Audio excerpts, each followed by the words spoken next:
Good evening, everyone. Welcome to the iRacing Esports Network and the Apex Racing League TCR Winter Series. We're down to the business end of the season now as the showdown begins tonight.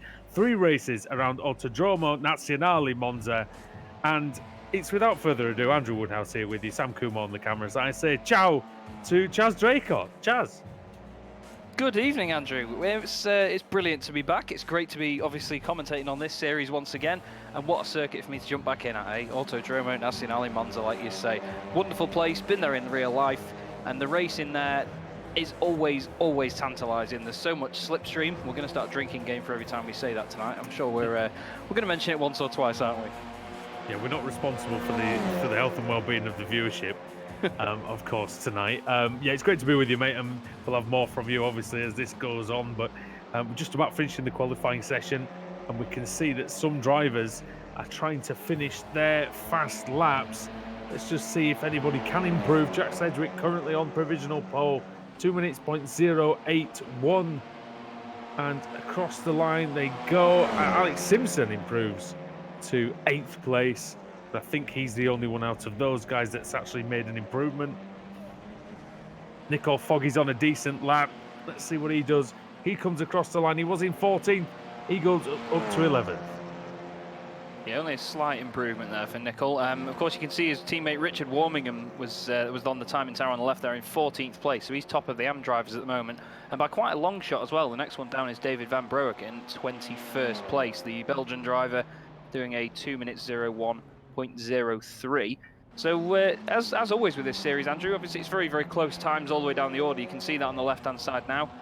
Michael Hall is exactly 1 second off the top time, and he's in 22nd place, so incredibly close as always.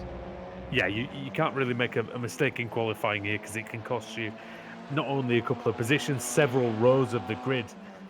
And Hall, yeah, with 1 second down, he's normally a better racer than his qualifier, so we'll see him coming through.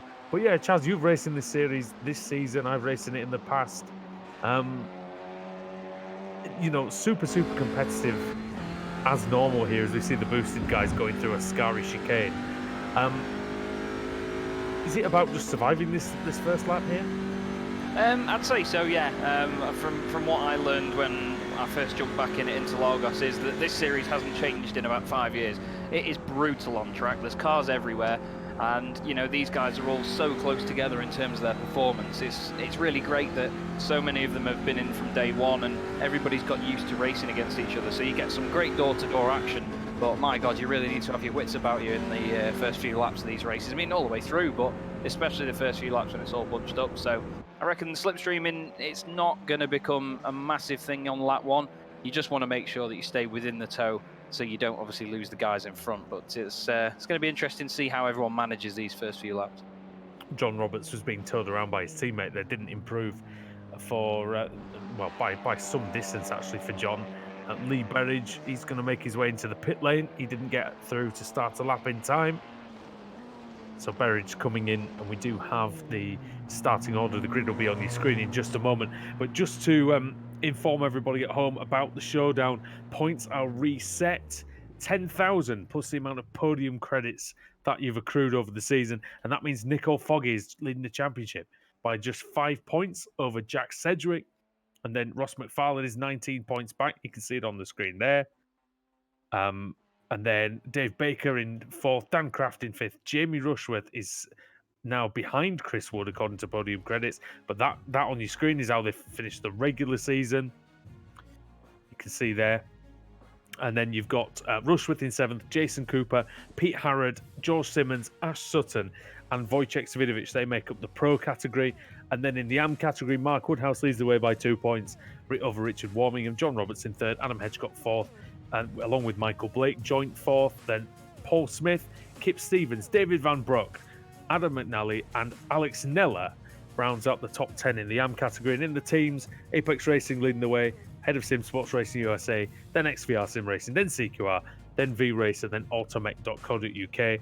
And the grid is going down on the screen, Chas. Yeah, it's quite a good mix of the pro drivers up there. Actually, it's in a bit of a different order to what I was used to. You can see there Jack McIntyre, Sam Fitzpatrick, Jack Ashton.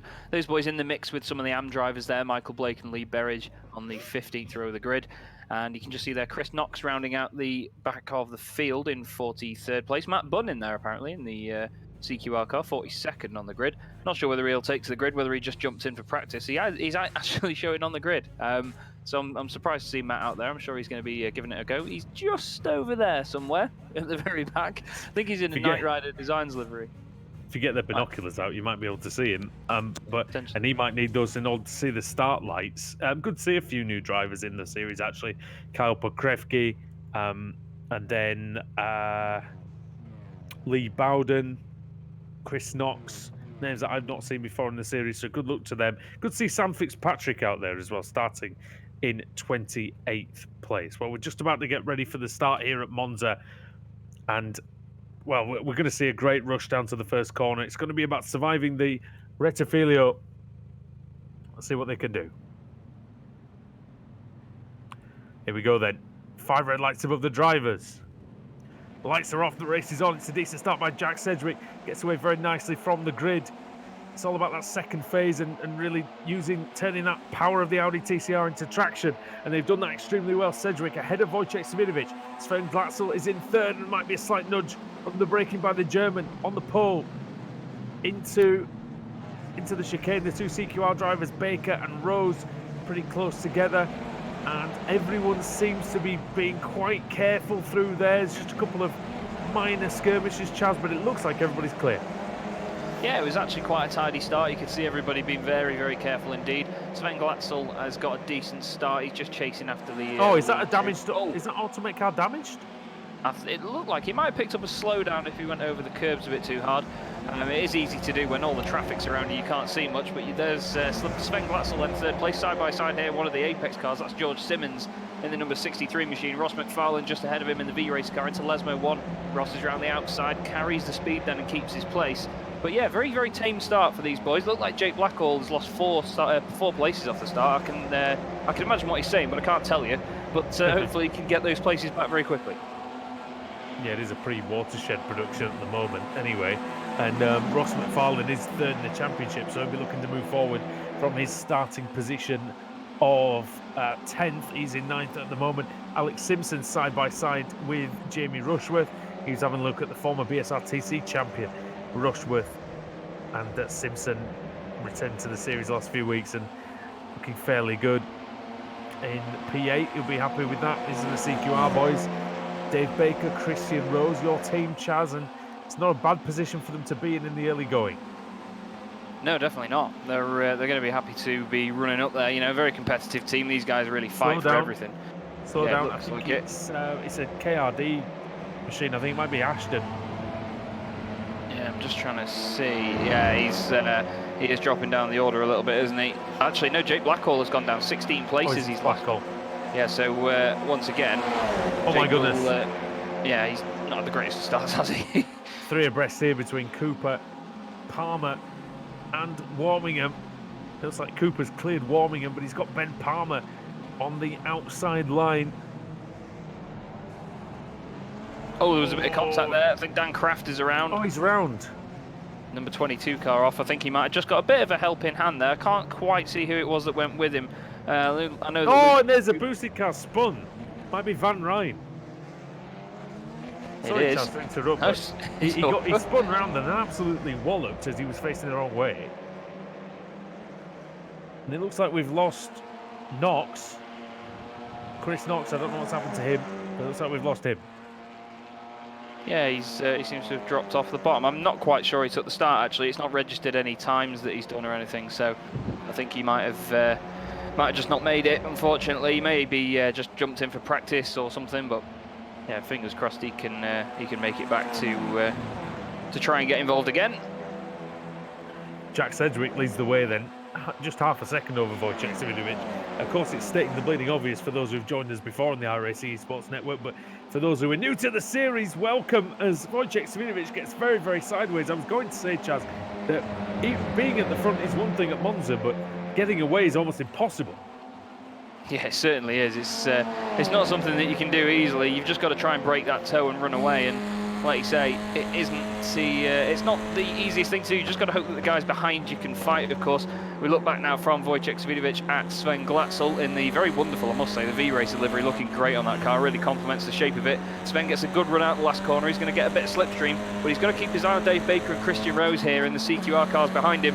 May even see 3 wide down the straight, but it depends what Dave and Christian are thinking. Of course, they've got Miguel Freitas in there as well, so they might just be trying to play the long game here. Monza's a track where you've got to think about tactics, you know? You've got to just sort of plan each lap as it goes, and you don't want to be in the lead at the very end. But side by side into turn 1, Glatzel down the inside then. Nice move.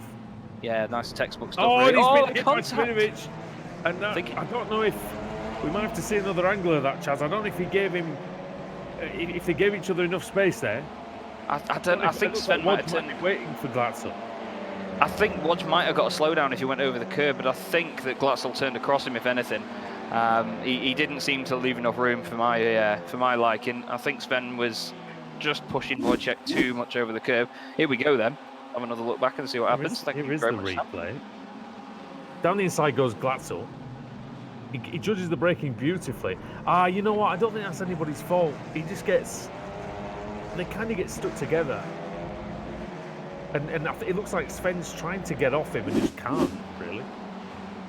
Yeah, it seems like they're trying to sort of just give each other the minimal room available, you know, just try and squeeze each other into losing a bit of time. And, you know, 2 and 2 doesn't quite go together in there, unfortunately. But at least they didn't lose out too much from it. You know, they're still in the fight and they're still up there in the top 10.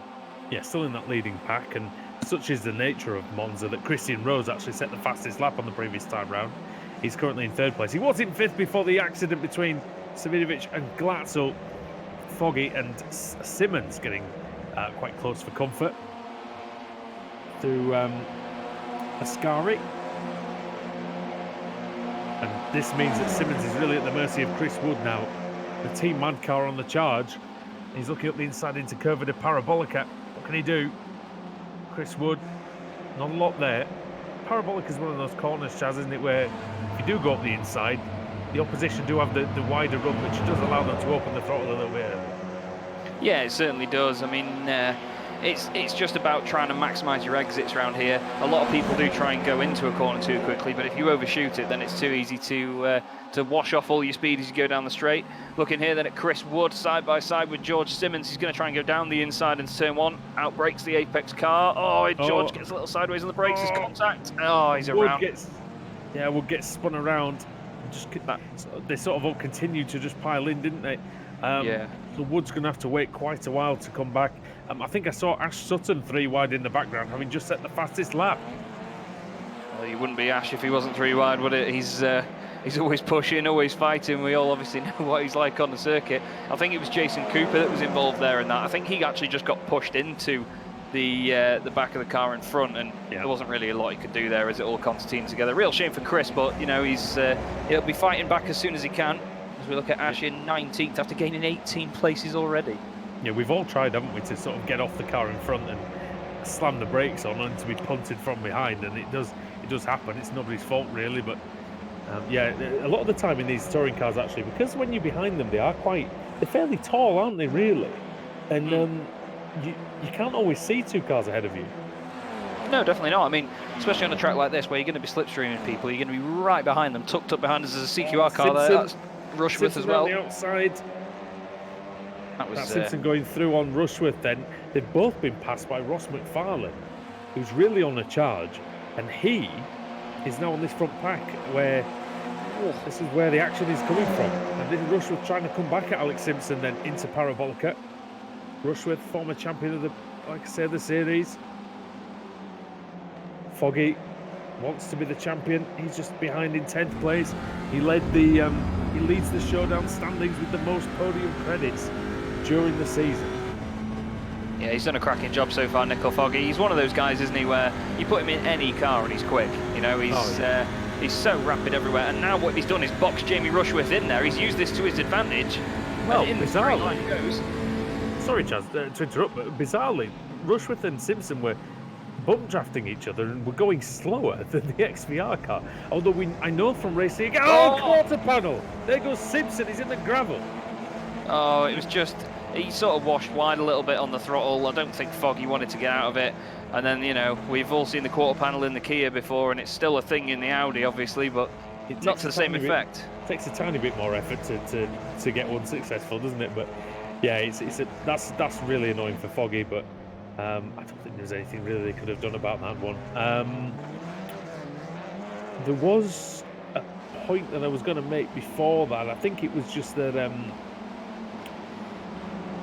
Yeah, the XVR car, I've raced against it this season in the BSR TCR. It's very, very quick in a straight line. It doesn't matter where we go. It doesn't matter how well you seem to come out of a corner. You always see that black and blue livery of Foggy just flying past you with nothing you can do. But this time, he was stopped in his tracks by the contact. So, can he fight back? He's a long way down. He'll have to fight back maybe into a reverse grid position, Chaz.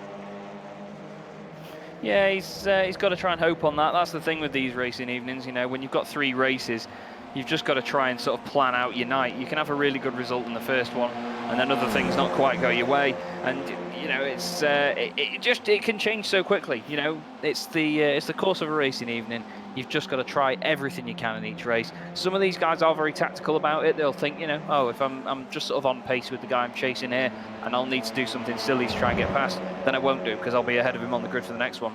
Well, but, it's the smart thing to do as well, because you don't want to end up with a DNF, because that really does ruin your meeting, because then you do 100% start at the back for race 2. Yeah, definitely. Well, that's it. It's risk versus reward, isn't it? As we see Freitas now with Baker side by side in turn 1. We'll see what his risk versus reward is here as he goes down the inside. Beautiful. Nicely done.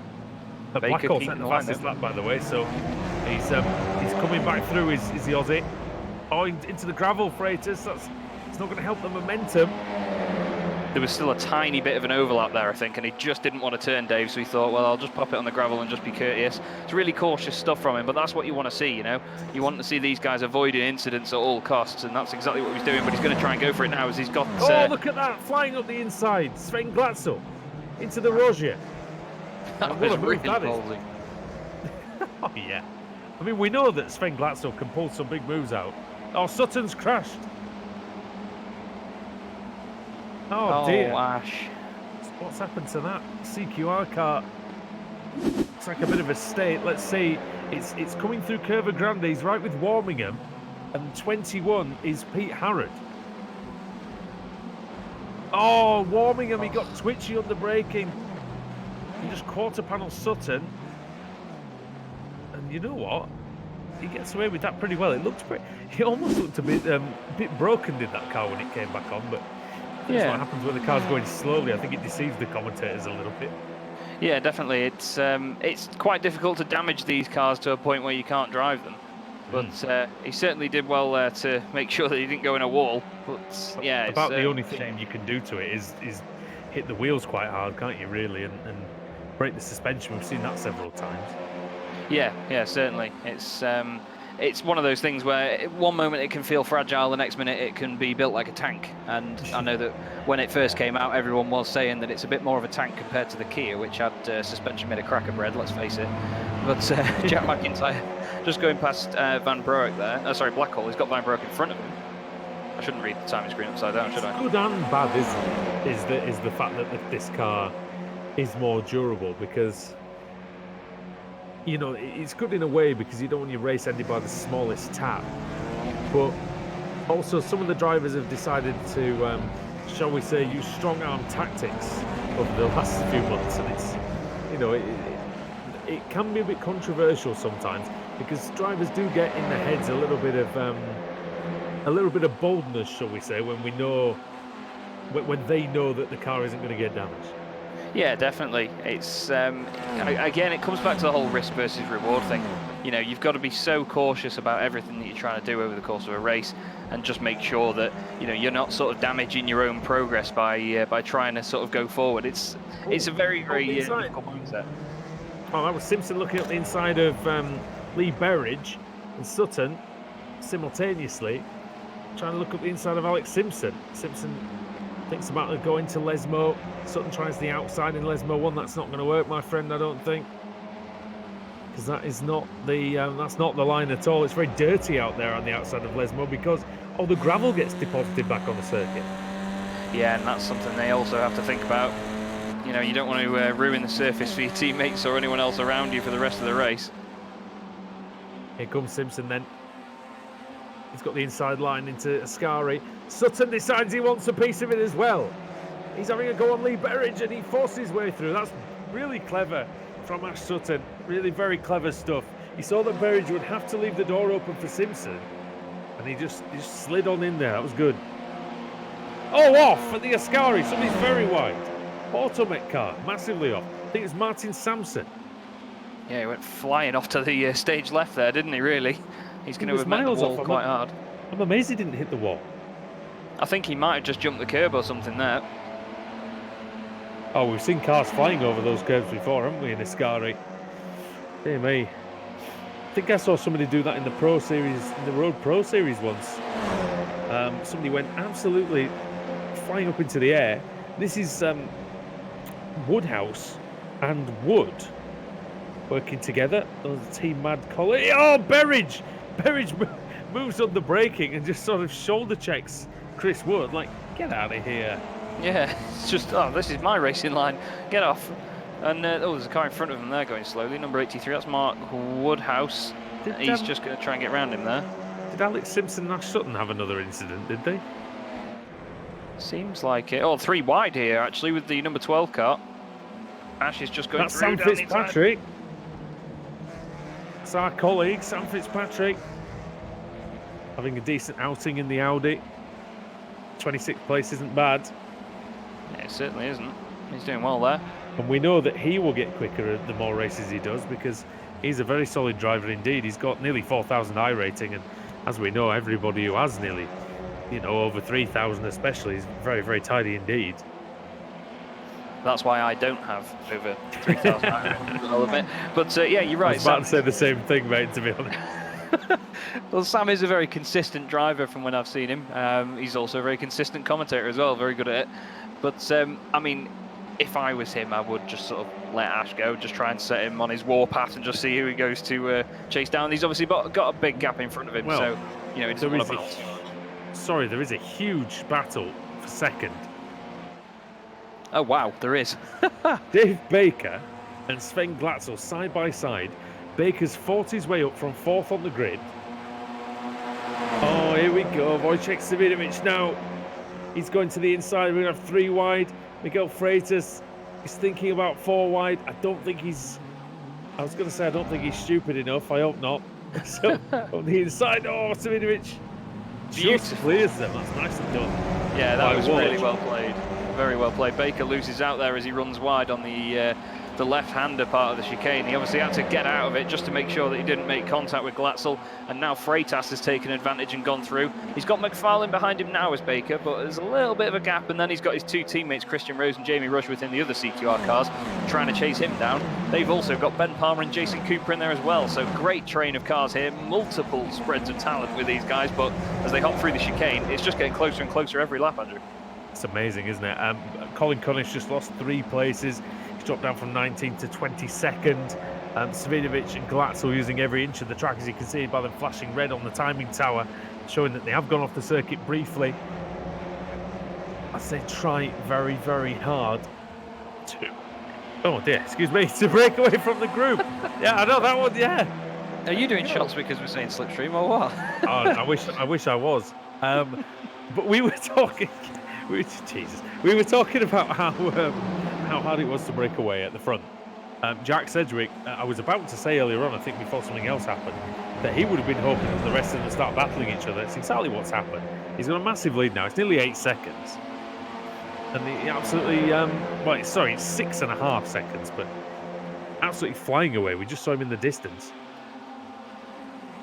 Yeah, it's strange how quickly some of these guys can get away and then get closed up on again, really.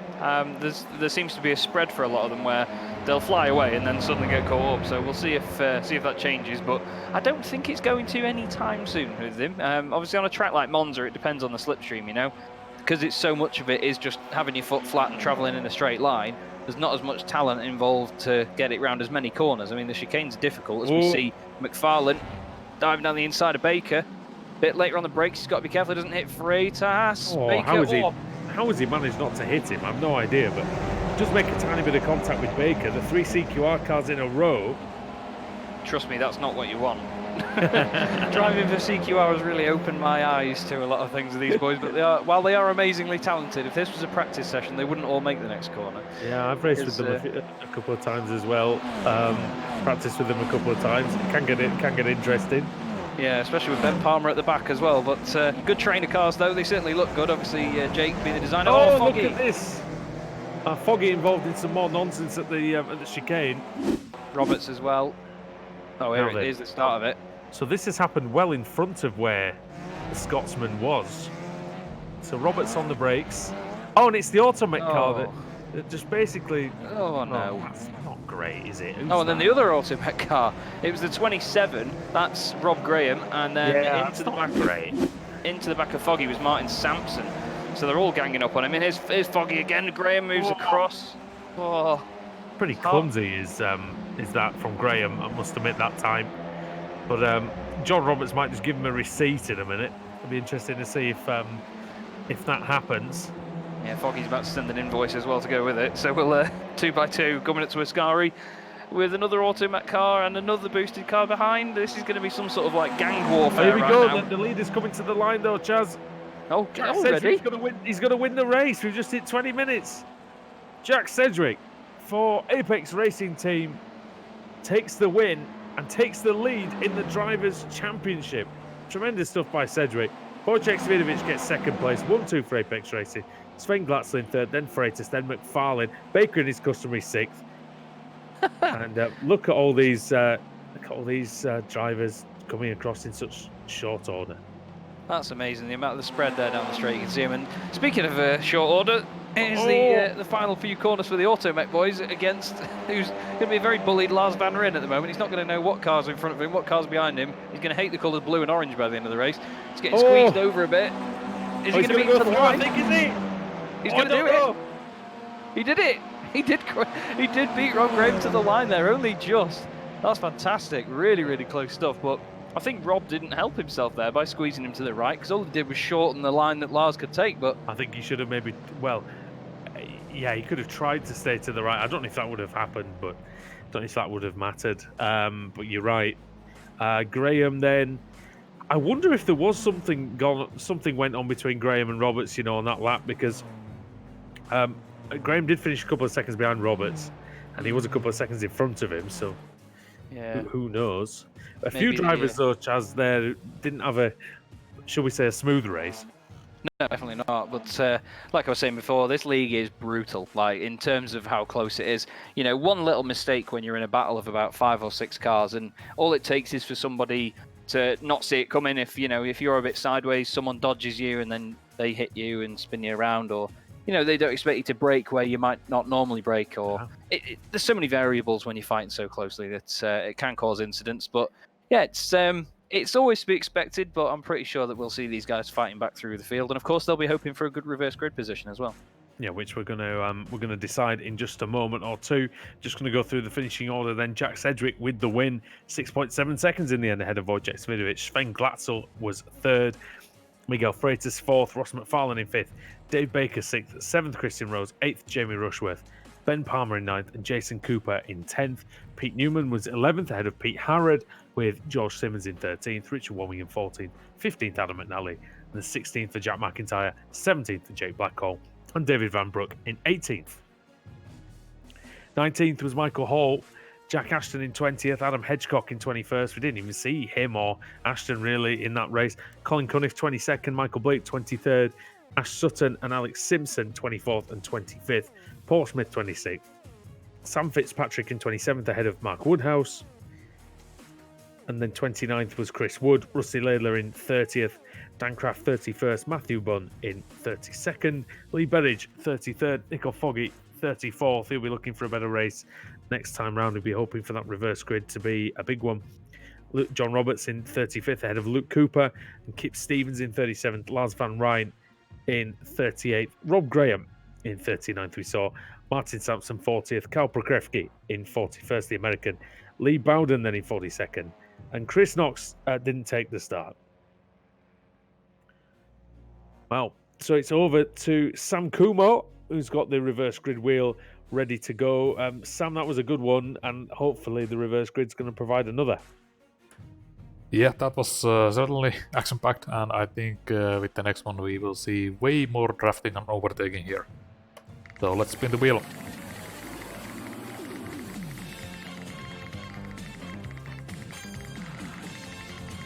And for the race 2 it will be full -4. Full -4. Now that is going to be... I might need the last page again, Sam, just to check that properly. 1, 2, 3, 4. I think that's Lars van Rijn in 38th place, who's going on to pole position. So Nico Foggy's prayers have been answered, and we'll see what he can do then as he's starting in the top 5 when we come back here on the iRacing Esports Network from Monza.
To the front bumper, and he hits him again now.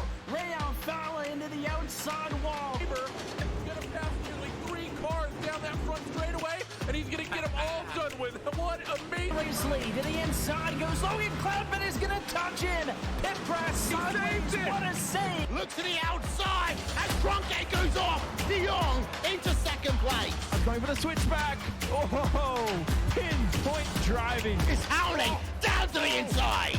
Trying this contact though. Slide left to the racetrack. Chris Leonard drives it back down underneath, and he takes that second spot right back. Joker goes to Garrett Lowe. Garrett Lowe should take victory with all that contact. He's going to try and make the move around the outside the Parabolka. That's not going to work, but he's going to try and get the cut back here. Get the run out the Parabolka. That's beautifully done there. Michael Schumacher, there's a little bit of door banging as well.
Welcome back to the Apex Racing League TCR series at the Autodromo Nazionale Monza in Italy. Andrew Woodhouse, Chaz Draycott, and Sam Kumo bringing you all the action here on the iRacing Esports Network. Chaz, got a reverse grid race on tap here at the moment. 4-4 was the grid. 38 drivers have been reversed. What does it look like to you? It's going to be an interesting one, this. We've got Nickel Foggy starting 5th on the grid. We've got Dan Kraft and Matt Bunn up there as well. We know Dan Kraft's very quick in the Sim Sports Racing USA car. He's got his teammate Russell Laidler as well behind him. And obviously some of the Team Mad Boys in there as well. Chris Wood in 10th. So it's going to be very interesting to see how quickly these guys get to the front, if they get there, of course, without incident. And then when some of the other guys come through from the back, of course, race 1 winner Jack Sedgwick starting 38th. He's got a lot of work on his hands with only 4 cars on the grid starting behind him. So yeah, bring it on. This will be a right laugh, this. Yeah, definitely. I think, well, looking at the top 5, it's Van Rijn, Stevens, Cooper, Roberts, and Foggy. So who gets the best start as the lights are ready to come on now?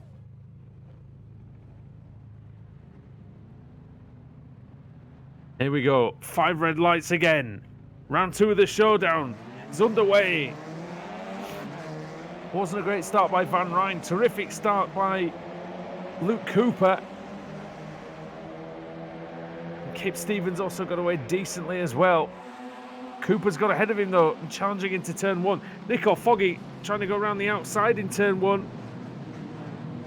Gives a bit of a wide berth. On car backwards, it's Michael Blake. Blake is facing the wrong way at the moment. 3 or 4 wide, Chaz, going through the chicane. Yeah, so much bunching up there. There's always going to be an incident. They were lucky, to be fair, that it was only 1 car. It's just that it's a shame that it was Michael Blake. Well, it's a shame if it was anyone, let's face it. But obviously it's unfortunate for Michael, as we see McNally now side by side with George Simmons. Nickel Foggy's gone into 2nd place as well for XBR Sim Racing. He's going to be chasing down Lars Van Rijn now as well. Look at them filtering through. They're wobbling around on the brakes as they come into the Rosier. Side by side still. Without being dismissive to anybody else, I think Foggy's going to win this race, barring a mistake like we saw. Or coming together like that, McIntyre, whoa! Oh, he needs to get it out of the way. This car's around. Yep, there's number 33. That was Jamie Rush with the 333. Some of the CQR cars in there as well. Wodge is involved. Some of the Automet cars. That's 102. That's Ben Palmer. The track is blocked, but they just about managed to sort it out quickly enough where a safety car isn't required. There's a lot of drivers there now. Chaz a long way behind. Yeah, it's a shame that it happened, to be fair. I don't know who made the original contact with McIntyre, but he just got turned into the wall once it bounced. It's very difficult to get these cars stopped as quickly as you can. He would have been stamping on the pedals. We see Foggy now going for the lead on Lars Van Rijn. They've made a bit of a gap over Cooper behind them as well. Oh, look at that Sim Sports car on the grass in the background trying to come through. That'll be Dan Kraft. He's going to be down the inside of the Automet car of Kip Stevens. He's got it done, and now Roberts is on the outside as they go around the Parabolica. Wow. Definitely combustible elements in that battle. See how that goes on. Stevens has got the big slipstream. He's got the best run. See what the veteran can do then. Twice a BSRTC champion. Which for those new viewers is what this series was called previously. Oh, what a dummy. What a dummy there by Dan Kraft. Brilliantly done. And he gets ahead of Bunn and into the top 4. What a move that was, Chaz.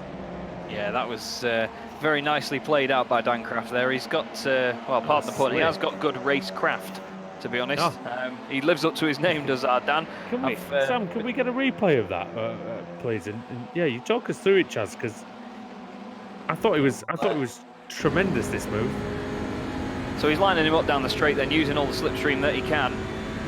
Bunn's obviously on the inside, thinking to defend. He gradually comes over, and Dan just goes, oh, you know what, I'm going to send it on the brakes, down the inside, gets it stopped very well. It is something that he's good at, is being on the brakes. Is Dan. I've been many a session. There is Bunn, right behind him, so you can just see the clearance of which he did it. But yeah, fantastic judgment, really well committed. And that's Dan Kraft all over, to be honest. He's a very, he can be very aggressive as a racer when it comes to making moves, but it's when you least expect it. He just catches you off guard, and he's actually gone past Cooper as well now, so he's really making his way up the order for Sim Sports Racing USA. Yeah, he's very skilled indeed. His Kraft, raced him many times myself as well. Always had good battles with him. And many races won in this series over the years. Van Ryn's doing a good job, but he's only 1 second behind Foggy, but you sense that it's a little bit futile for him. But if he can get the slipstream though, Chaz, it's not impossible for him to stay somewhere near the Scotsman. That's true. Very true indeed. You just need to keep your pace up through the corners, because that's it really. If you get a poor exit at any point on the circuit, it can completely ruin one of the straights for you. And obviously they're the key parts of this track. So, you know, if you can't keep with them around the corner and use the slipstream to sort of drag you back to them, then you're just going to start dropping away in the end. And of course these guys will start catching up now. Dan Craft's going to lead this train through, and I think it's not going to be too long. Although Van Ryn hasn't actually done, he was only 0.005 of a second quicker than Dan Craft on that lap. So we'll have to see how Dan catches up with him, as side by side there. That is just behind John Roberts. That's Alex Simpson and Kip Stevens. Alex down the inside, the 99 Apex Racing Team car, and he gets it done. Now he's onto the back of the boosted machine, as behind him actually Russell Laidler is on Kip Stevens as well now for Knight Rider Motorsports. Yeah, nice move by Simpson there, former Road Pro Series champion. So he knows his way around the car. He loves this circuit as well. All the way, he's been sim racing since 2010, properly anyway, and he's always been very quick here. So we'll see if he can't get himself on the podium, maybe get a little bit of the bubbly. I was waiting to see how long it'd take you to get that one out there, but there it is. It's got to be done, hasn't it? It's got to be done. It does, certainly, mate. We're just watching Russell Laidler here nibble at the back of Kip Stevens' car. Jack Ashton just behind them there in the XI iRacing RS3 LMS TCR, of course. Very popular car in iRacing. It's come out and it's done the job. I think it's been a great replacement for the Kia, which I think we all started to fall out of love with slightly towards the end of its life. Wouldn't you agree? Yeah, I mean, this is what we've needed for years, really. This car.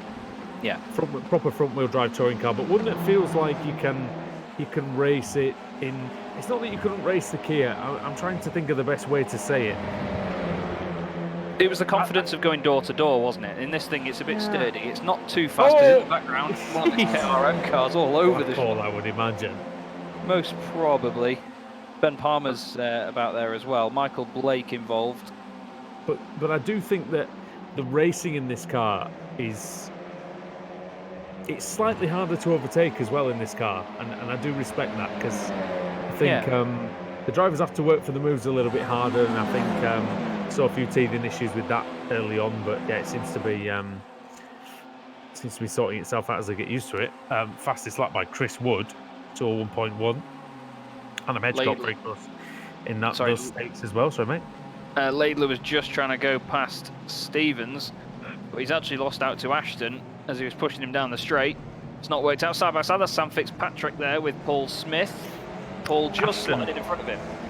Ashton looks very quick in this race. He's getting 10 places as Jack from 19th on the grid. Yeah, he's flying, really flying at the moment. Great scrap behind these boys as well. Side by side there, that is Ross McFarlane and Jason Cooper just together. Ross is now going to be on the outside for the chicane. Jason's, of course, going to have a compromised line as he gets on the brakes. Ross brakes early. One of the Sim Sports USA cars in there as well, and the XVR car. Sorry, not the XVR car. It's Colin Cunniff of... it is XVR, is it? Yeah, it's Cunniff. Oh, Fitzpatrick's been off. He's going slow as they come towards Lesmo 1. And Cunniff had to bail out of that one. He would have run right into him. I think Simpson's had a slight issue as well, a bit further up, but he's lost a place or two.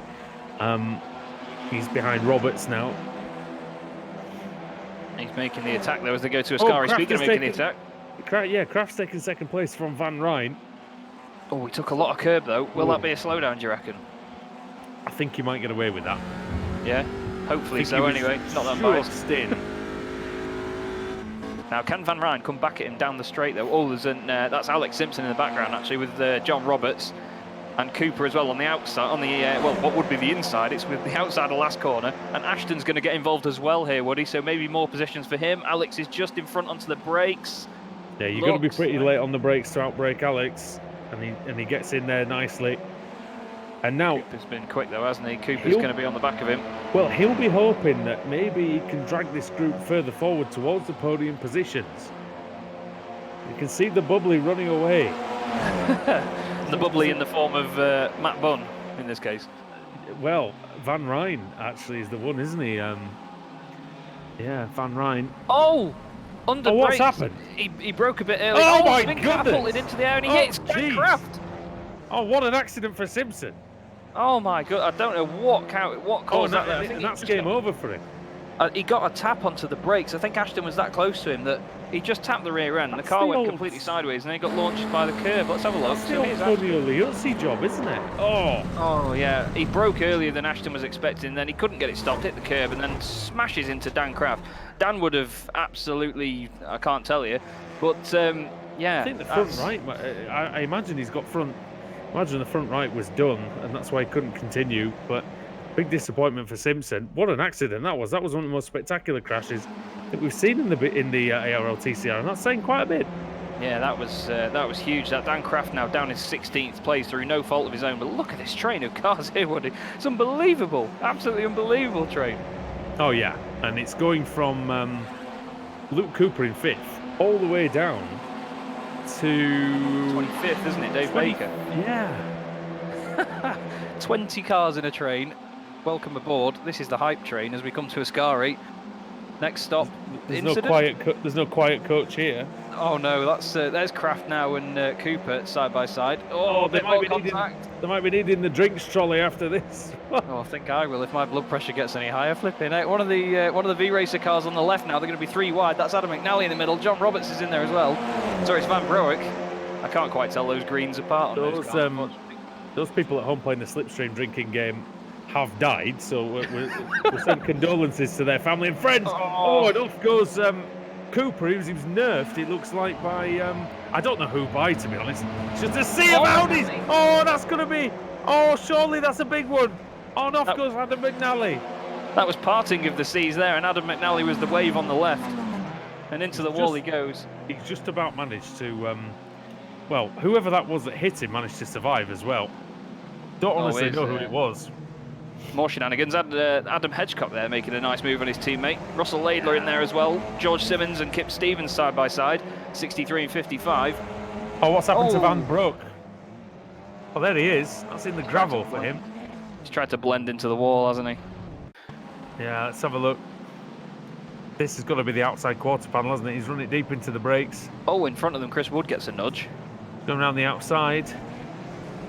Oh, and he comes across. Oh, he's Harrod, isn't it? sort of messed that one up a bit, didn't he? He didn't really, either didn't look or he didn't see Harrod.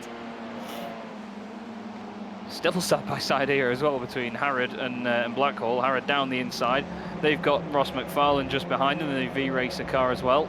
So great fights all the way down, up and down the order. This is what the reverse grid gives us as well, you know. You get some of the guys that wouldn't normally be further up the front, still defending their positions. You get some of the quicker guys coming through, but then they start their own battles and it hinders their progress as they get away. So you get these little bundles of some of the guys that should be at the top. You know, it's great to see, because these guys are usually top teners and they're battling 15th, 16th, 17th as they make their way through. Blackhall right behind Harrod now into Ascari. But just watching these cars bounce over the curbs and filter through is great, because they're just trying to take every inch they can. Am I being stupid, or did we not see Dan Kraft go down to 13th place? No, Dan got smashed into by Alex. Oh, okay. Because he was 16th before, and then I thought he might have just missed him. Fair enough. Into the final corner he goes then, the Parabolica. Already 12 minutes through this race, Woody. It's flying by, isn't it? Oh, staggeringly quick. And that's what it always is around Monza as well. Welcome everybody, like I say, if you're just joining us, iRacing Esports Network for the ARL TCR Winter Series. Andrew Woodhouse, Chaz Draycott, Sam Kumo. He's doing the cameras, and he's having a job on to try and keep up with this one. But there's a move by John Roberts on Adam Hedgecock. I tell you what, Chaz, Laidler's been good since he's come back into the series, hasn't he? Oh, Bosh! That's Paul Smith, and that's contact with Michael Hall. Yeah, I think the Sim Sports car. Mike was just making a little bit of contact with Stevens through his chicane, and it slowed him up, and I don't think Paul was expecting it. Now we've got 3 of the Sim Sports Racing USA cars. But yeah, to answer your question, yeah, Rusty's been doing very, very well. I've been in a couple of races with him, of course, and he's been very pleased with his progress. You know, he wasn't planning on coming back, but he just thought he'd give it a stab. He wasn't in with a fight for the championship or anything, but he was quite gutted that he didn't go in from day one, really, because he has shown good pace. He's shown really sort of controlled racecraft, and you know, the way he just sort of rises to the top over the course of the evening. Not normally the way you describe Rusty Laidler, is it? Control? No. Oh no, definitely not. No, he likes a bit of controversy, does Rusty. But yeah, he's been doing a cracking job so far. It's been good to be in a team with him and, you know, sort of follow him on the journey. But even better to commentate on it, of course, tonight and see him go, but now we're hoping he's been very good. Hoping that SimSports Racing USA cars can go forward, and of course Jake Blackhall's going to want to go forward as well, past Chris Wood here. Yeah, Blackhall then. He's going to have a look into Ascari. He's on the inside. See if the Australian netcode behaves itself this time. And it does indeed. So he's through. And he's staying in front of Chris Wood, though. That's the question. It's only 0.2 of a second. I feel like Wood, if he's not going to have a go into Parabolica, will have a go into the Rettifilio. As here is the aforementioned Rusty Laidler, taking Adam Hedgecock and John Roberts on the inside, trying to almost box him in maybe. And here's George Simmons giving a little bit of a push. A little bit of the bum draft. Look at the speed that he's got over John Roberts flying down the straight. They're going to be 3 wide. Rusty's on the left. The grass is going to arrive soon, George. The grass is going to arrive soon. That's brave. Oh, is he going to make it on the brakes? He's sliding the rear into the corner. Oh, and he does. He does it well. And Rusty Labour's through to 6th place. Terrific. Good space given by them there. Really, really good space. That it was. Rusty went nice and wide into the first part of the corner. George left a lot of space around the second part of the chicane, and now he's going to go around the outside into the De La Rosier chicane. Can he get it done on the brakes? Of course, Roberts and Hedgecock are going to be rubbing their hands together here, going, "Come on, boys, just have a bit of argy-bargy and let us through again." As Rusty goes a little bit deep in there just to give George the space. Once again, nice, respectful stuff. But George is through, and now Rusty's going to come under attack from John Roberts. Yeah, give good space there, did Laidler. And that rear of that car is just sliding around the place. Smith's just got past Hedgecock behind this as well, actually. He's creeping through. He's bringing with him Kraft, Hall and Harrod in the SimSports Racing USA car. So this train is just getting ever longer. It's like a game of Snake at the moment on a good old Nokia. Yeah. It's just expanding in Audis, isn't it? And it might end up eating itself in short order. We'll see. Let's hope not. Got nearly 5 minutes to just over 4 minutes. There we go. I'll get the calculator out for that one. And Kraft, just slides in front of Hedgecock. That's a great move there. Yeah, using every inch of that Audi just to go through. And of course, coming back to the Nokia, obviously 5 minutes is a blink in the lifetime of a Nokia, isn't it? You could charge it once and it lasts for 15 years. So, we'll see how this game of Snake plays out. We've got Michael Hall now down the inside. It's like an ARL TCR driver. You charge them at once and off they go. Yeah, very much so, very much so. And speaking of Adam Hedgecock as well, of course, he's joined Apex Racing TV as a commentator after doing a trial with me on a Monday night, which was great. So does that mean we have to slag him off now? I don't want to, but I think it's just, it's tradition, isn't it, as a commentator, if one of the other commentators is out there. Just part and parcel, isn't it? And there's four Apex Racing TV commentators out there tonight. Oh, we're outnumbered here, Andrew. Don't quite know what to say, but yeah, he's doing a good job though, Adam. He's been quick in these cars, to be honest, since it came out. I mean, I used to be very similar in pace with him in a lot of cars, and then I jumped into this and thought, yeah, I'll give it a go. And I thought, I'll set myself a benchmark. And the first person I thought of was Adam, because I thought, we've been similar before, and my God, he's quick in these things. He's made an idiot of me. He is very good. Yeah, I must admit, we in the BSRTC this season, we tried to sort of. He always tried to say, "Oh yeah, well, you'll be close to me," and it's like, no, mate, he's just better. I appreciate you being nice, but yeah, you're just better. He's really stepped up a gear. I mean, look at his iRacing now; it's nearly 4,300. Says it all, really. Really good. Very good indeed. And what's happened? Kraft has just got past Stevens, by the way. He's just sneaked through, and now Laidler's going to try and do the same. He's trying to recover his race, Dan Kraft. I got Laidler and Cooper confused there, because he's on 50. It's 55 and 555 there, and it's Night Rider Motorsports cars instead of SimSports Racing USA. Good commentary work there by Chaz Draycott. Who's had the? So why we pay you the big money, mate? And Jack Ashton's made 15 places from where he started. George Simmons up 21. Pete Harrod up 14. Ross McFarlane up 19. Jason Cooper up. It's now 20 for Ross McFarlane, as he just goes by Adam Hedgecock. And Jason Cooper up 13, as is Dave Baker and Jack Sedgwick. And this is the battle for P3 then. Good to see Matt Bunn doing well, actually. Not in a biased way either. Like, genuinely good to see him jump in and get out there, because he was saying to me that he wasn't enjoying these Thursday nights because it's so brutal, and you know, he gets all the bad luck in the world, as Matt Bunn. He'll be all right because it's very hard to spin these. Yeah, that's a good point, actually. I will point that out to him. But yeah, he's doing all right at the moment. Second place in the Night Rider Motorsports car. I know Jake will be happy with him for that. Putting in a good performance, of course. Oh, Can't Ross quite catch McFarlane. Foggy. It says Ross McFarlane's crashed. What's happened? Oh, let's have a I gander. He's down to think 14th. I think he and Hedgecock might have just got into it at the chicane, which Yeah. might have just slowed. They might have just slowed each other up. But Cooper's just in behind them. Look, and Black also. It's going to all come to a head soon. Or Hedgecock, maybe. Maybe Don't so. sue- If that's Don't what sue you're me, into. please. Oh, it's all Oh stopped. no! What's gone on? That's in the gravel. Oh, it's Roberts, and then somebody spun, and that is Cooper and Hedgecock. yeah. And then they're both facing Hedgecock facing the wrong way. Cooper's off. Somebody else was in the fence. Oh, he's trying to do a rejoin. Oh God. Luke Cooper was in that as well. Oh, Roberts just bounces off the curb in front of them. Turns the Automet car around. It all slows up. And Oh, wow, is that Sam Fitzpatrick? no, that was, I believe, Luke Cooper coming back on, you know, the is that Luke Automet Cooper, car. yeah. He came back on and just 5-5. headbutted his teammate, yeah. Wow, that was a really big headbutt from one Audi to another. How that thing's still going, I don't know. But yeah, that was a shame, that, because it's affected a lot of these good battles that we had. You can still see there's 3 Sim Sports Racing USA cars in line astern there with Ross McFarlane behind. He's now got Stevens and Blackhall. And the race is coming to an end here as Nickel Foggy comes to the line. Unbelievable, and yet again we nearly missed the finish as everything else is going on, but Foggy wins as we kind of expected from 4th on the grid. Who's going to get 2nd and 3rd? Who's going to get the bubbly? It's going to be Ashton. Oh, it's going to be Bunn and Ashton. Yeah, Bunn just crossing the line ahead of him there. I think that was Jamie Rushworth actually just The crossing the lapped line car, in front of him. Yeah, he was just trying to help Bunn out with a bit of slipstream in there. That might have saved his bacon. So very well done. Paul Smith, 7th place. He'll be happy with that result. That's a strong one. That I think He won at Bathurst once, don't he? He did indeed. Actually, he likes reminding me of that. George Simmons up 21 places in that one to 5th. What a drive that is. I think he's the biggest gainer in that one. As we see, who's this? Rob Graham and Sven Glatzel to the line. Rob's going to get 32nd place, or is he?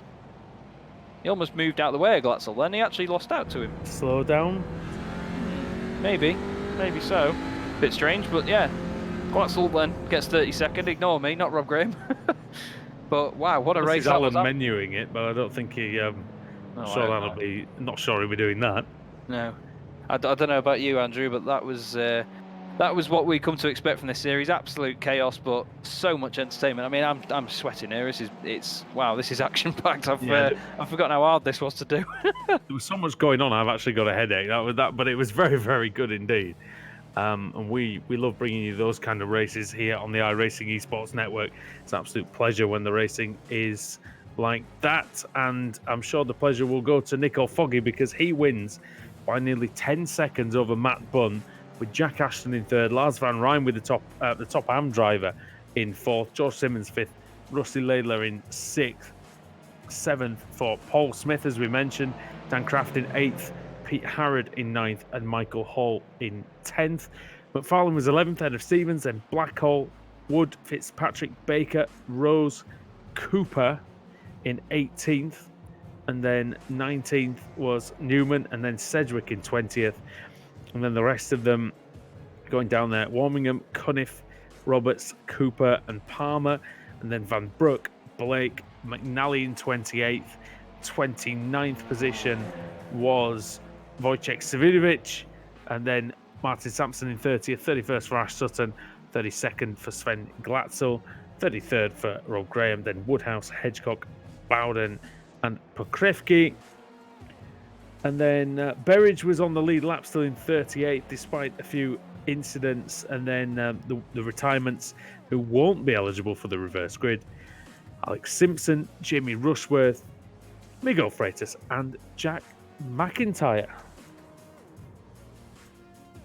another mad race behind us then. Fantastic second race there with a really strong reverse grid. And of course, that big incident to talk about. Obviously, Alex getting just a little tap from Ashton, but at a track like this, it shows just how strong that effect can be. And Dan Kraft's result being affected by it. He's still got a top 10 though, 8th place, despite going down to 16th. So I'd say he's done quite well there. Yeah, that was disgustingly unlucky for Dan Kraft, it really was. But he might get helped out by a favourable reverse grid. If it's, well, where did he finish? Finished 8th. So yeah, if it's a small reverse grid, then Kraft will be still fairly happy. It's over to Sam Kumo now to see who's going to be put on pole position for the last time tonight. Yep, the wheel is spinning. Let's see. I mean, if anything, we will still get plenty of overtaking no matter what kind of reverse we get. And I think it's gonna be more of the same, so it is full -4. Exact same result as last time then, and that will be Mark Woodhouse, I believe, will go into pole position.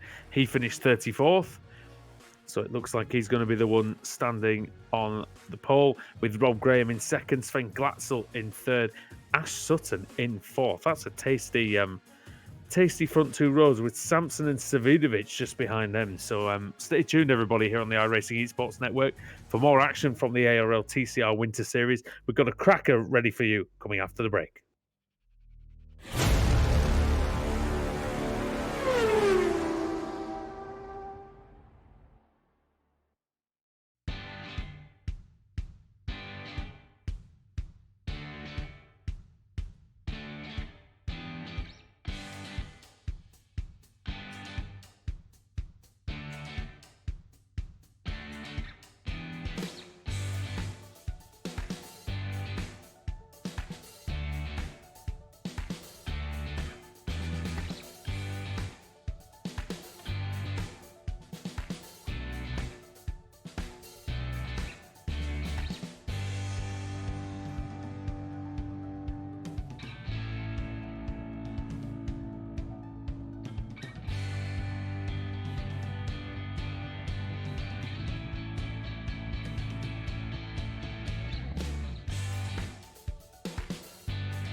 To the front bumper, and he hits him again now.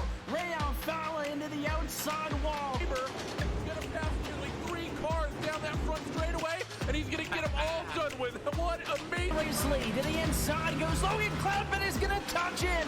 Pit press sideways. What a save! Look to the outside as Tronke goes off. De Jong into second place. I'm going for the switchback.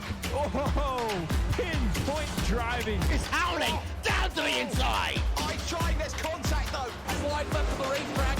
Chris Benner drives it back down underneath, and he takes that second spot right back. Joker goes to Garrett Lowe.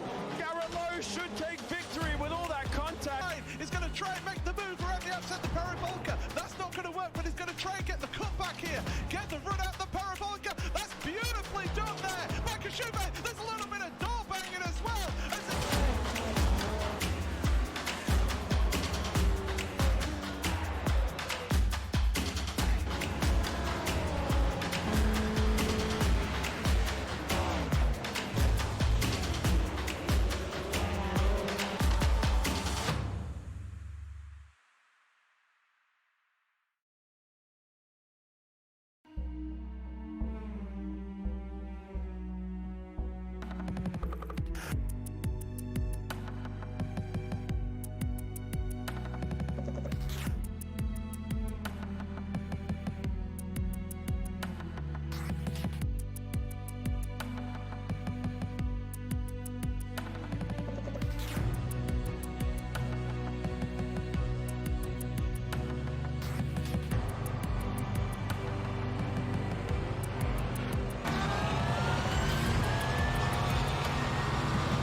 Welcome back to Monza and the ARL TCR Winter Series. We're here on the iRacing Esports Network once again for the third round of the evening in this first meeting of the 2019 Winter Series Showdown. Andrew Woodhouse, Chaz Draycott, Sam Kumo with me, and Mr. Chaslington, the third race of the day. Well, we've got another big reverse grid, 4-4, and I tell you what, it's a tasty front of the grid, isn't it? Oh, it certainly is. It's going to be an absolute belter, this one. Always a good race to round out the night with.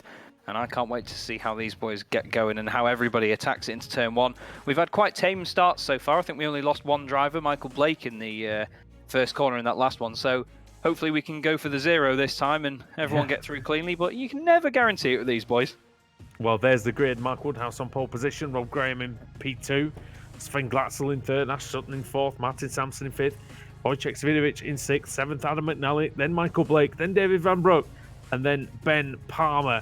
That is your top 10. There's 5 drivers of each. There's 6 AM drivers and 4 pro drivers in there. So we'll see how they get on as you see the rest of the grid cycling through on the screen for you. And another 42 cars tackling this famous circuit, one of the best in the world, and some of the best racing in this series will commence again. Now, as the lights are off and the race is on once more. Great start by Woodhouse. He got away very decently indeed. Wow, look at that Sutton. He's blasting past. He might get them all here into the first corner. Sutton, he's past Glatzel. He's past Graham. Is he going to be past Woodhouse? He is. Oh, astonishing start by Sutton. Oh, there's a car sideways. I think it was Blake again. I think Michael Blake went completely sideways there. He got a tap, I'm sure. He got some help at some point anyway. What a start by Sutton, 2017 BTCC champion. And that's just brilliant, isn't it? If there's one place, Chaz, that you need to hook up the start, it is certainly here, isn't it? Oh yeah, I mean, it's one of those circuits, as I was saying before, once you get out front and you're not in a slipstream. Oh, into the gravel goes That was Graham. Yeah, he got a bit of help there as Woodhouse bounced over the curb. But he's not gone completely off though, so he's all right, still in the battle. But Svidovic has gone through and he's going to be trying to obviously get into that top 3. But the gap already that Glatzel and Sutton have made could sort out this race for them. They need to just try and work together though, I think, and pull away. And then the battle will be on at the end. But we'll have to see, and have to see how Svidovic gets through this as we look at Graham now with Van Broek behind him. And then Ben Palmer up into 8th place as well. So Ben's going to be on the attack, I'm sure. Anyone that knows Ben Palmer will know he doesn't shy away from making a move as Van Broek tries to go down the inside, doesn't quite do it. He's compromised his line through Ascari, and now the chase is on here, Woody. Yeah, Palmer's got a nice cutback here through the triple chicane at the very anti-Ascari. What can he do? Oh, but we're now looking at the battle for third. Wojciech Svidovic and Adam McNally are side by side. Svidovic, 5-time champion, reigning champion, as you can tell, by the number 1 on his car, and he's through into the podium places. Now he needs to try to catch Sutton and Glatzel. It's going to be a very difficult task. But if there's anyone up to the task, it is Wojciech Svidovic. Oh, certainly. He's going to have the bit between his teeth, though, but depends whether McNally works with him, of course. He's going to be pushing to get a position. He might be just trying to get in front and then slipstreaming away, and you've got to try and just sort of overlap each other, get round one another, and then pull each other along. But Palmer has got past Woodhouse, Van Broek, and Graham as well. Down the inside, he's going to slot in, or is he? Woodhouse is down the inside. Graham's alongside Van Broek as well. They don't make contact. Looks like Palmer's got the run, and down to the De La Rosier, he's going to be in front. John Roberts, what's happened to John Roberts? He's lost a few spots there. Might have had a tap. Yeah. Or slow down. Gone through. Cunniff's gone through as well.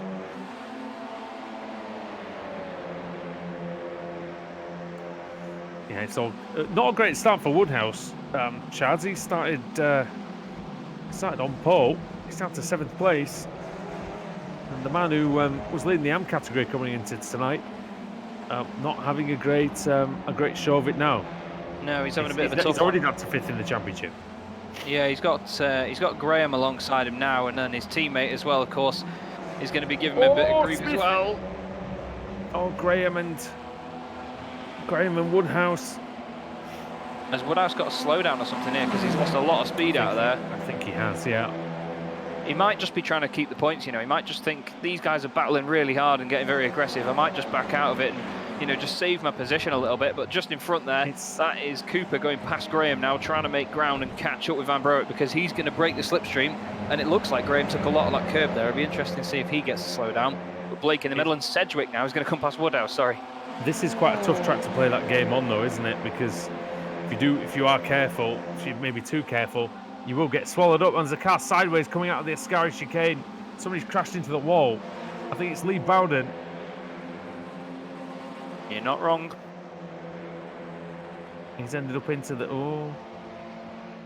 He's waiting for the other Lee B to go past, Lee Berridge. I think he can come round now. But, yeah, a bit hesitant with the turn. Here's Sutton and Glatzel for the lead. Glatzel obviously using the slipstream to catch up. Ash turns into turn one, nice and controlled.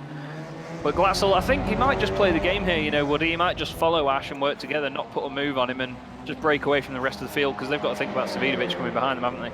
Yeah, it makes so much sense. Wojciech Savidovic is not known to be trifled with. And a lot of the time this season, you know, and he made it into the showdown by the skin of his teeth. Basically on the amount of wins that he took. He was one of the wild cards effectively, so yeah, he didn't do it the traditional way. If you went on traditional points, I believe he was down in about 25th in the championship was Wojciech Savidovic, so not a great season for him. And what's happened to Pete Newman? He's sideways in the Roger. Oh goodness. He must have had some help there. It's not a usual way of getting around the corner. He's got Paul Smith behind him. He's on teammate, has he? Oh, he got hit by Smith and he's gone into his teammate. Sam Fitzpatrick takes avoiding action as well. He did very well to all not hit him there. I think that was Pete Harrod might have just given him a tap on the way through as well in the Sim Sports Racing USA car. And a little bit of the bobbly as he comes back on. That'll go on to the counter that Alex Niller was doing before in the chat. That doesn't count, Niller. Okay. Doesn't count. Whoa, look at Roberts there with the CQR car side by side through Ascari. The CQR car goes through. That is Mr. Baker himself, of course, finishing his customary 6th position in race 1 tonight, but he's now in 16th. So he just needs to take the one off the front. I don't know whether he'll do that over the course of the race. Just behind him is Dan Kraft, who's trying to make up some places as well. And ahead of them, Woodhouse is having a little ding-dong with Ross McFarlane, it seems. Ross down the inside of the Parabolica, gets in front before the straight. Now the slipstreaming begins, and will these be 3 or even 4 wide here, you reckon, Woody? Yeah, I mean, could well be. And these guys are threatening to go under 2 minutes with their lap times as well. 2 minutes, 0.2 for Ben Palmer, fastest one of the race so far. And, oh, he's done well there as Palmer to avoid McNally. It's kind of balked him a little bit. Oh, what's happened? Rob Graham. Cunniff as well. Cunniff. 2 Scotsmen in the gravel. Oh, he needs to be careful with that rejoin, does Rob? He's all right, I think, just about all right. He's on the curb. Oh, Cunniff's coming back on as well. Let's see what happened. Oh, wow. Graham goes into Sedgwick late on the brakes, and then contact with Blake and Cunniff as well behind that. Tips them into one another. So, real nightmare for those boys. But they carried on. You know, these cars are very, very sturdy machines. Looking at them filtering through there. Great shot that is as they go into... Oh, wow. Well, straight on at the Rozier. Somebody's flown on. That was Mike Hall is in there as well. He got a tap. I think that might have been Cunniff again, you know. It was. He did go straight on. Michael Hall's right in the thick of it now. He got a bit of a shove from that, and that put him out of position. He's got McIntyre behind him, then Cooper, and then Wood as well. Just in front of them, it's Hedgecock and Ashton. Look how good these drivers are, and they're battling down in the 20s. As Foggy goes well off the track there. Gives the DRS board a little bit of a kiss on the way through as well, just to bring some attention to it. But Nichols on his own a little bit there. Probably wishes he had some. Oh yeah, at this definitely. Point in 26, he's made up 8 places, Nico Foggy, but it's not been the bombastic start that we've seen from him in the past. But yeah, this shows the strength of the series, and I always say this: the names in this battle are ones that are very, very good drivers with, you know, 4,000 plus I ratings and things like that, and they're down in, like I say, they're down in the high 20s and the low 30s. It's unbelievable. Yeah, it just shows the consistency of the pace of all these boys. They put so much time into this series, and it is such a sort of prestigious championship on iRacing. As the gains counter caught me a little bit off guard there on the left-hand side. As Sam brought it up, it said Ben Palmer's gained 122 positions. So very well done to Ben Palmer. I don't think anyone's going to beat that. Well done to him. We know we get big grids in this series, but that's ridiculous. He's absolutely flying. As we see now, Hedgecock and Ashton side by side down into turn 1. Who's going to be later on the brakes? Hedgecock much later. Ashton just filters in, I think, and just thinks better of it. Just says, I'll slot in there and see what I can do. Chase him down. He's obviously going to get the slipstream now into the De La Rosier. There was so much going on in the middle of race 2 that I sort of just gave up on actually trying to call what was going on because there was just so many of them. But it's one of the joys of this circuit, and we always love coming here. It's always a showdown meeting. We've run it with no chicanes in the past as well. That was always a very interesting one. But yeah, it's always great to it's always great to come back to Monza because it always provides such close racing, and it also gives a tiny bit of that lottery as well, Chaz, that the drivers talk about, say, NASCAR when they reach Talladega in the playoffs. It's always that uncertainty of you can get caught up in someone else's accident around here. Yeah, definitely. I agree with you on that. As we just saw a nice move on Hedgecock there by Jack Ashton. Now we look to Pete Harrod chasing down George Simmons, but he's got Mark Woodhouse putting pressure on him as well as they go into Ascari. It was Harrod that made the contact earlier. I can tell by the white wheels on that machine. Very standing out quite a bit. But he's going to obviously try and use the slipstream here. Take a shot as he goes down the straight towards the Parabolica. But like you were saying, it is a lottery sometimes on this track, and it's great because it's a level playing field for a lot of these boys with the slipstream in there. As down the inside of Woodhouse goes Russell Laidler. Doesn't quite work though, and Woodhouse is going to carry the pace around the outside. Obviously the shorter line for Laidler though means he's actually got a really good run there. I thought he went a bit too deep. Fastest lap of the race, Cedric 1:59.5, so we're under 2 minutes now. Woody, what a lap that is. Yeah, it is. As the cloud cover comes over the Autodromo Nazionale Monza, lap time's starting to get a little bit quicker, and Fitzpatrick now, he's going to have a go into the chicane on Woodhouse. Is he going to get around the outside? Is he going to... Oh, he does get a decent exit. Yeah, Woodhouse turned to the left a bit there to avoid the contact, actually. It was really mature stuff as well. Speaking of avoiding contact, someone that hasn't is Michael Hall, and that's Jack Ashton off the circuit. Don't know what happened there. You got that in stereo. Oh, no. What's happened is it was the makings of almost 4 abreast here. And let's see, when they were 4 abreast, who's made the tit out of themselves? Oh, it was... it was... Who's that? It's Michael Hall. He just... Again, we've seen it so many times, Chaz. Somebody wiggling about under braking. Just taps the rear of the next car. I thought you were going to say Michael Hall making something out of himself, but no, it was just he went to turn in. Ashton was a little bit straight-lined on the brakes, and unfortunately it didn't work as we see Cedric flying past Cooper onto the brakes into Ascari. Cooper doesn't even fight it, he just tries to slot in because Ascari is one of those corners where you don't want to lose all your momentum. Over the sausage curve they go, don't hit that too hard, don't hit the gravel on the outside, but they're going absolutely at it here. But look on the track map though, Woody, look at the gap between these guys and then the leaders. Yeah, it's a really big gap, and they're going to find it hard to bridge that now. 6 seconds, 8 minutes, they're not going to really do that. They're all in their private battle now.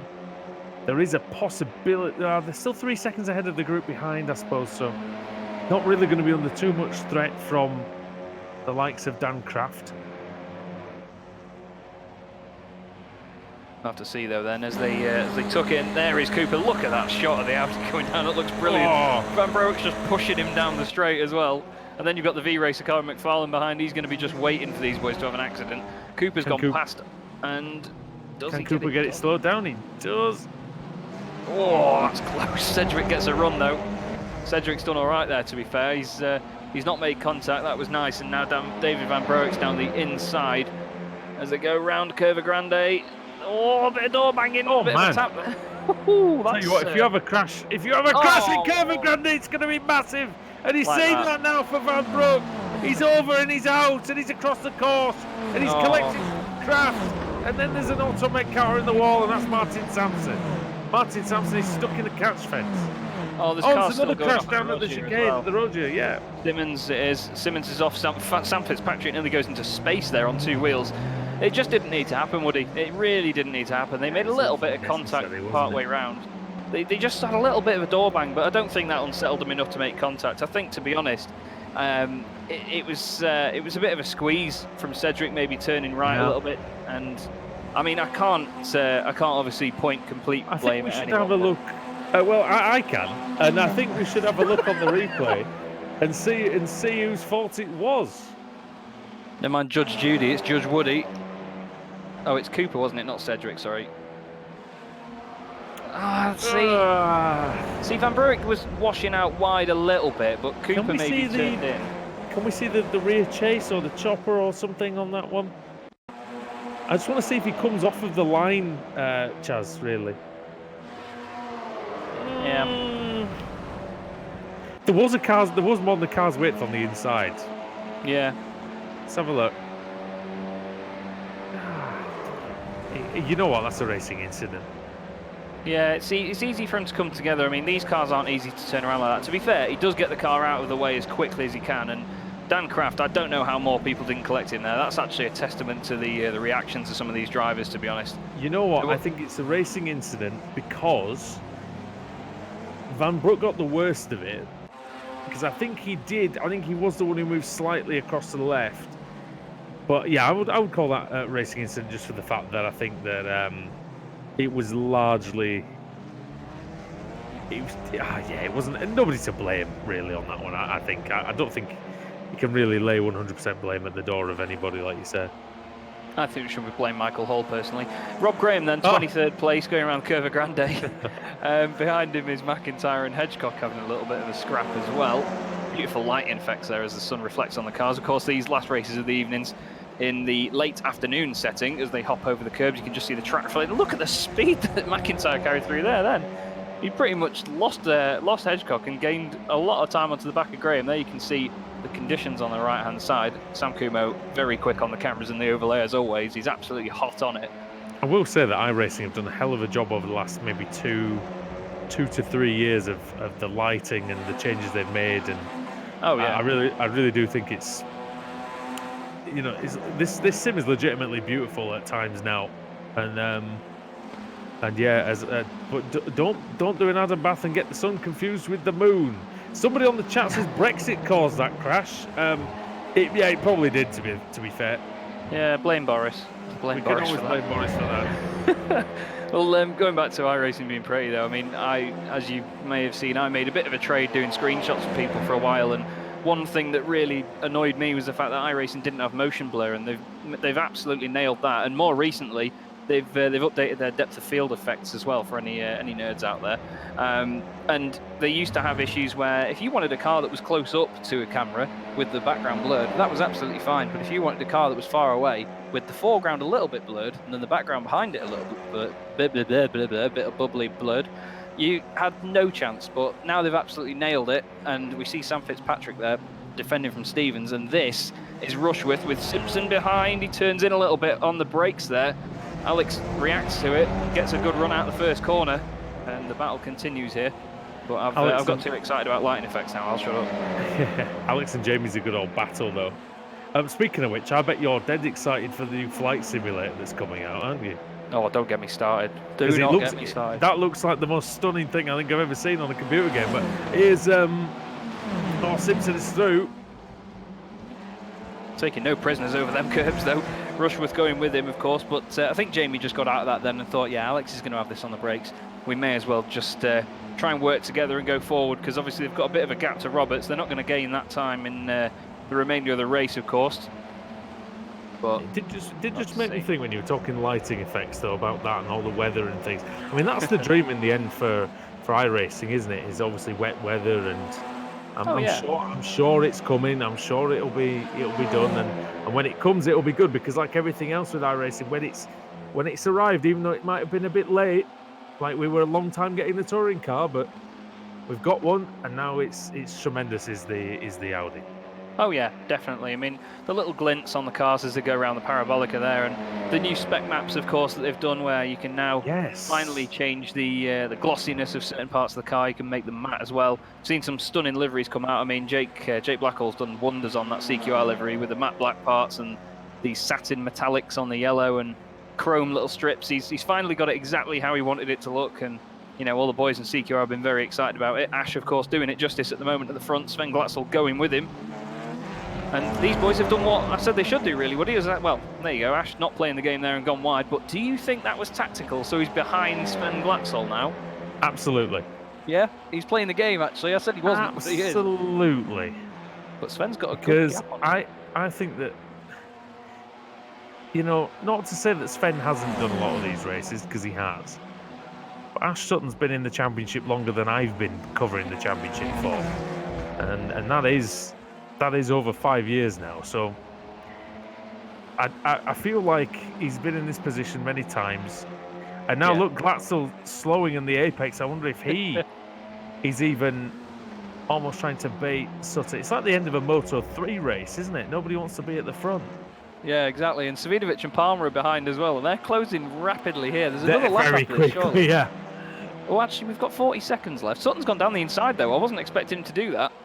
They're going side by side. He may feint out of this, though. He's probably... Glatzel might try and break early as well. Oh, let's have a look. Side by side. Or they're just going to end up colliding, which is very possible. Oh, God, let's not. Feisty German and the feisty Englishman. Oh, that my was really good. I don't know how they managed that. Is this going to come to blows? Place your bets, ladies and gents. It will. That roulette table spinning. It will. I've watched hundreds of races with both these men in them. They will hit each other, I'm almost certain. Oh, 5 seconds to go before the finish. Are we going to get the checkered flag? This is going to be it. To the line then. Sutton might have left this too late, Chaz. I think he has. Sven Glatzel's going to win it, surely. Oh, He nearly, does. Ash. And I wonder if Sutton was just banking on that extra lap. Oh, good avoidance by Savidovic. Obviously, he gets a podium as well. Palmer fourth. McNally wins the AM category in fifth. Good result for him. But yeah, I think you're right there. Oh, that's gonna end badly. Surely, nearly 3 wide into the parabolica. That's McIntyre around the outside of Rob Graham. Banging wheel arches. Hedgecock's in there too. There's going to be a flying diamond formation. What's he doing? He's not going to make it, surely. Oh dear. Trying everything. Oh, Absolutely. it was so good. Wow. I think as well there was. Look at how many cars crossed the line very close together in front of that lot as well. There was a good. Yeah, there was quite a big battle around the likes of Laidler and Fitzpatrick and Foggy. That was mad. Really, really frantic stuff. But, you know, as we said at the end of race 2, that's what we've come to love from this series, and it always provides good fun. Jack Sedgwick there ripping the handbrake into the De La Rosia chicane. But, I'm gonna say that if there was one more lap, they would have crashed into each other. I think so, yeah. One of them would have ended up on track. I don't know which, though. What happens with them? It's like with these two, and I've seen them racing before. It's like an angry brother and sister. One shoves the other, then the other shoves the other one harder, and it just keeps going until someone gets hurt. Which one's the sister now? That's left for the viewers to decide. Well, I was thinking they fight more than others. Yeah, not calling. Yes, we'll move on. There's the result. After you, mate. Go on. Are we gonna just, you know, that not top 10 highlights video that iRacing do? Is it just gonna be us all 10 times? I don't know. Oh, somebody's crashed. Cedric's crashed in the Ascari somehow. Glatzel wins anyway. Brilliant drive by the German. Ash Sutton in second. Wojciech Svidovic in third. Then Ben Palmer, Adam McNally in fifth. Then Jack Sedgwick, Ross McFarlane, Jason Cooper, David Baker made it up into ninth. That was a good drive from Dave. And then Michael Blake in 10th.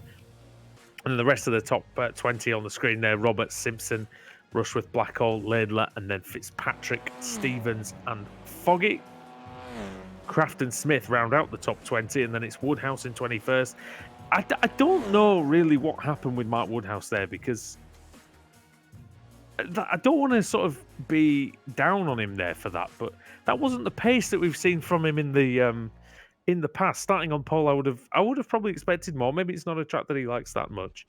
Yeah. I don't know. Rob Graham 22nd, then McIntyre in 23rd, Adam Hedgecock 24th, George Simmons in 25th. We saw a lot of interesting incidents for him. Christian Rose in 26th, then Pete Newman and Luke Cooper.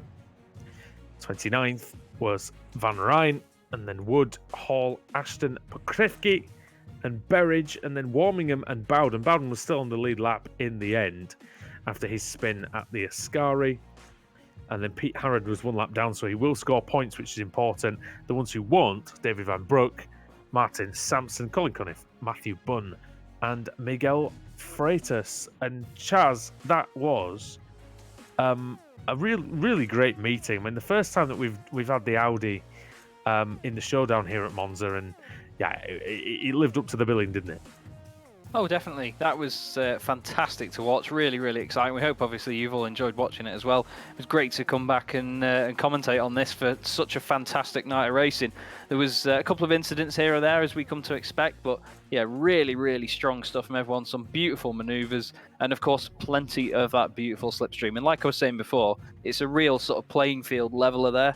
And, you know, it helps keep the field close together. And in some respects, it spreads it out as well, because a lot of these guys try and make the moves on each other on the straights rather than the corners, and it's just always an exciting track, like you say. Great for the showdown.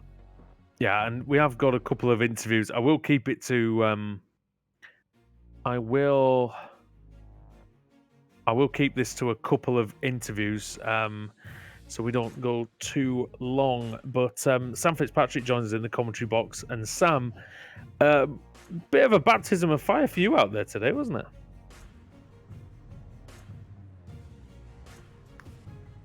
Sam apparently can't hear us. Apparently, he's just typed in our chat. Well, we've broken him. Never mind. We'll get Adam Hedgecock. We'll get Adam Hedgecock in instead then. It's just Apex commentators waiting to speak to us. It's like a reunion. So I thought there was a meeting going on. Good evening. Well, Adam Hedgecock does join us in the commentary box, and Adam, you had some good battles out there. It looked like, and 24th in that race, you did gain 11 places. So what was dear, as we're just seeing your point of view at the start. End up hitting your teammate in turn 1. He still made it to the end. Well, there was a car behind me, gave me a little tap. That's the trouble when you go into turn 1 here. It's 3 or 4 wide, nose to tail, just bumping each other through, really, isn't it? But yeah, no, it was fun.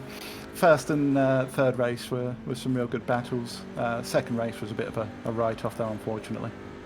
We had a cracking time covering this one, and Monza always brings it out of this Audi of the touring cars in general. But the first meeting in the showdown with the Audi, as we just see you go past 3 or 4 stricken cars at the Curva della Roggia, really lived up to the hype. And what was your experience of it out there? Generally, it's a lot of fun. This car is brilliant when you've got a slipstream going. You can get some bump drafting going. It doesn't, some cars kind of have a weird kind of hit on the bumpers, doesn't it? And you have to hit them really spot on, otherwise you're going to spin. These ones, there's quite a wide berth at the back, so you can really get some bump drafting going. It's generally good. A lot of people realise that it's no point in fighting too hard because you'll lose the draft. So like I say, first and third race were great. For that, lots of battles. Mr. Simmons giving me bump drafts pretty much everywhere. Doesn't matter where I was on the track, he was there bumping me. That's not the easiest thing to do as well when he disappears as many times as he does during the race with his internet connection. So fair play to you both there. We're going to be fairly quick, Adam, so we're just going to say well done anyway, and welcome to Apex Racing TV's commentary team as well. Didn't get a chance to properly say that to you, but look forward to working with you in the future. But for now, we're enjoying your driving, and if you can give a shout out to your sponsors, your team members, whoever you like. Oh, you know me by now. I'm not good enough to have sponsors, so Boosted Boys as always. Apex, you guys for putting on a great show as always, and for accepting me into your brotherhood. That should be. I suppose technically we sponsor you now. Well, sure, yeah, we'll go with that. we'll go with that. I'll put an invoice in the post to Lee or Alex or whoever wants to deal with it.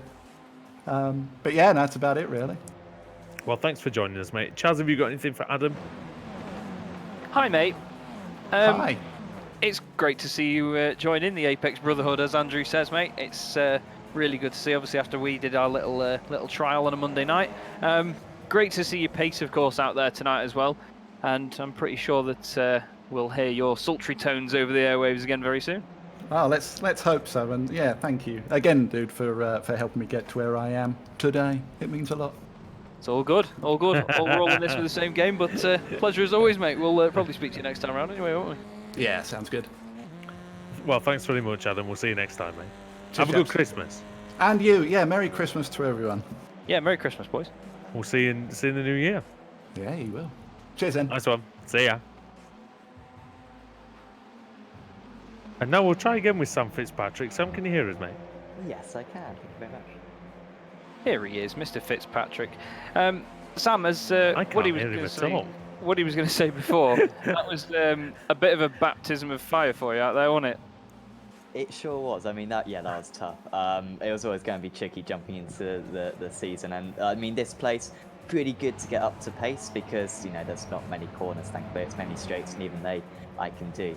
But around the in terms of the race car, it is so narrow through those first couple of chicanes. It is insane, and the pack racing today as well. I mean, I reckon we probably had about 20 cars in a chain at that point. Yeah, we saw that on the timing screens, and it was well, I mean, you know how our timing software works. It was lighting it up red all the way through. It was fantastic. How did you find the Audi TCR car then in pack racing? Because it's not the easiest thing to get off a corner when you're trying to sort of rush your actions, is it? Yeah, I think that was the thing that I was struggling with, especially at the start. I mean, coming out of the first chicane, that may have just been the concertina effect, but I just seemed to constantly be losing time because I wasn't sure how much the car was going to understeer. And of course, coming out of some of the corners where you're on the inside and you put the dots down and then you understeer into the side of someone. And of course, you can't go off the circuit either, otherwise you lose 5 seconds because you go off into Narnia. And you just can't get back onto the circuit, but just the understeer. So it is insanely tough, with this pack race. Well, we've just seen your avoidance of the accident at the De La Roger chicane as well, where it seemed like the back end went on the brakes anyway, so you just went, oh, stuff it, I'm just going to put it on the grass. Did you feel that the standards were tricky to adjust to tonight, or is it what you sort of expected from it? Well, race 1 and race 2 are really good to be fair, and then race 3, I think straight from the start into the second chicane, I think I got a little bit of a nudge. Then I got another nudge at the same corner a couple of laps later, and then the incident I think he's early on. Yeah, I was quite thankful that there happened to be a pile-up, otherwise I think I would have been piling into a few cars. Unfortunately, there was no one there when I entered the circuit, and I nicely avoided it all. So that was very fortunate. But yeah, race 3 got a little bit messy, but I mean, it's still, when you've got 40 odd cars, it's like organised chaos out there. But it's quite incredible to watch from, outside the cockpit, just to see everyone going back their own races somehow not hitting one another. Yeah, it seemed like a lot of chaotic fun. Andrew, any questions for our colleague? No, just was there anything unexpected for you tonight? Was there anything that you because I know you've watched the series a fair bit before, was there anything that surprised you about the races? I mean, usually my racecraft is pretty good, but I thought it was pretty awful. I mean, it wasn't too bad, I guess. I managed to finish all 3 races, but sometimes I would fight when I should give in, and then sometimes I'd give in when I should fight. And with just the chicanes here, of course, if going into the second chicane, do you want to be on the inside or the outside? And sometimes you give way and you should have fought it, and sometimes you fight and then you end up off the track. It is insanely tricky, so I think just experience would be quite useful, I think, in this place, because it's so unique, this series. Yeah, I know I've fallen into the trap of either fighting everything or fighting nothing, and it seems to be that the middle ground is really where you need to be. But well, I tell you what, either way, you're definitely going to have a good viewpoint for the podcast next week when that comes out. Yes, exactly. I'm going to have some. I can Christmas podcast. Yeah. I mean, we've still got official series. Of course, this is the Apex Racing TV Weekly Roundup podcast, which you should catch on our YouTube channel and on our Facebook every week. There you go, cheap plug there. And indeed, go and have a listen to that if you like what you see here. Go and get some analysis and reaction from Sam and Marco Barbanera, I believe, for that one. So yeah, go and see him. Sam, well done, and have a Merry Christmas, Happy New Year. We'll see you next year, mate. Yes, see you soon. Take care. Good to have a chat with a couple of our colleagues this evening then in the interview room. Nice little reunion, as I said. But wow, what a night that was, Woody? That was. It's been almost a baptism of fire for me to come back onto the comms and witness this. It's brilliant. Keeps you on your toes, mate. Anyway, doesn't it? Unfortunately, I didn't have any honeycomb slices for you today, but but you know, there is progress to be had in that regard. I'm sure we can do that another time. But yeah, thanks for joining me, mate. We'll say as well, we'll see Adam Bath back as well in the new year. He's just in Scotland on holiday, so I hope he's having a nice time. And yeah, we've certainly had a nice time here tonight, mate. Any final thoughts on the meeting, Chaz, before you go? This series just goes from strength to strength, doesn't it? The showdown starting now with such a great meeting at Monza. It's going to be epic to watch. I'm going to be tuning into the rest of it. Hopefully, everyone's enjoyed my my tones this evening. I'm not going to call them sultry as I mix up my words like that as well. But yeah, it's been a pleasure to do it again. Obviously, thanks to Sam for being so rapid on the cameras and the overlay as well. It's been brilliant, and of course you, Woody, to do a bit of kiss arsing on air. Obviously, you were the reason I got into this a few years ago, and it's great to work together again. So, thank you, obviously, everyone at Apex as well. It's cracking, absolutely. Yeah, it's great, and it's good fun. Thanks for the kind words. But yeah, it's been a lot of fun. Welcome back anytime, and don't forget as well to check out the Chaslington Touring Car Championship as well. Another cheap plug there, mate. I'm sure you'll be happy with that. But the time has come to say goodbye then tonight from the ARL TCR Winter Series for 2019. So from all of us here at Apex Racing TV for the iRacing Esports Network, I've been Andrew Woodhouse. He's been Chaz Draycott. The cameras have been provided by Sam Kumo. From all of us, including Adam Bath and everyone else who's worked on the series this season, it's goodbye, and we'll carry on with the showdown in January. We'll see you next time. Good night.